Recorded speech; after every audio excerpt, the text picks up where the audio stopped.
What can you do right now in pregnancy to help breastfeeding go smoothly? Here are 3 ways to help you prepare. Welcome, I'm Ellen Contard. And I'm Melissa Evans. We've been supporting growing families for a long time. We've come to realize that quality childbirth classes are really hard for growing families today, both in terms of calendar and budget. So we've decided to do something revolutionary. We are offering our full, comprehensive childbirth class series right here. Please realize that we are not medical providers nor attorneys. We do not practice medicine nor the law. So use common sense and talk things over with a professional that you trust. But for now, let's look at the 3 ways you need to prepare to get your breastfeeding journey off on the right foot.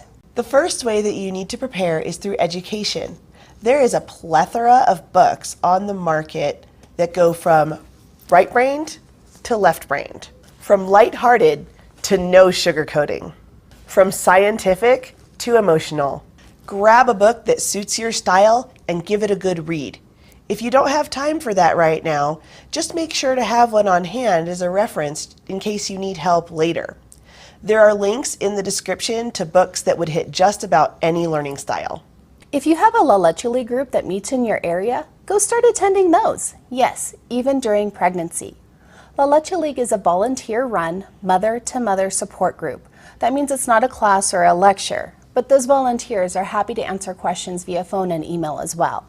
You might also find that your local baby boutique store, pregnancy center, or maybe even hospital has some community support classes as well.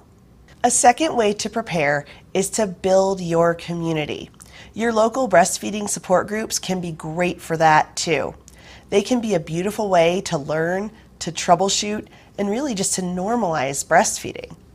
A zoo learned this when a gorilla who was born in captivity herself gave birth. She'd never had any other gorillas to teach her, and so she couldn't quite figure out how to breastfeed her baby. When she was pregnant a second time, the zookeeper invited lactating humans to come in and breastfeed in front of this mama gorilla. She kind of paid attention but didn't give it too much thought. When she finally gave birth, she got closer, but it still wasn't working, and the mama gorilla was about to start panicking.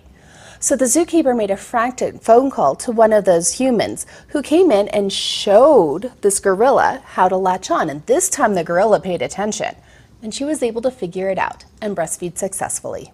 So if a gorilla can have problems and they aren't inundated with horror stories, traumatic births, normalization of artificial milk, bad advice, and other booby traps, then it's no wonder that we humans might have problems too. The most important member of your community will be your partner. The #1 indicator if a mother feels successful about her breastfeeding relationship by her own definition is if she feels supported by her partner. So partners, this means coming and learning and educating yourself is important too. She might need you to run some interference if family starts making unsupportive comments, and she will need you on her side if she runs into some hurdles. The third way that you need to prepare is to take care of your body. For one thing, check and see if you have flat or inverted nipples. If you press behind the nipple, ideally it should pop out. Sometimes they'll remain flat, or they'll even go in like an innie belly button. There are tools that you can use to encourage nipples to evert or pop out. We have some links in the description. Usually it doesn't cause too much of a problem because thankfully babies breastfeed, they don't nipple feed. But sometimes extra steps can be required, especially in the beginning. And knowing that ahead of time is really helpful so that you don't feel too discouraged. In the dark ages, they used to advise mothers to toughen up their nipples by using a blow dryer or rough washcloth. Please do not do this. The only thing you need to do is avoid soap on your nipple. Your areola has Montgomery glands that excretes an oil that makes this a self-cleaning organ. Just like you don't have to scrub underneath your eyelids, all you need is water.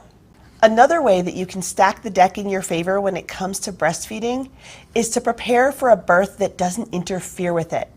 Medications used in labor, separations of moms and babies, and rough handling of newborns are all things that interfere with breastfeeding.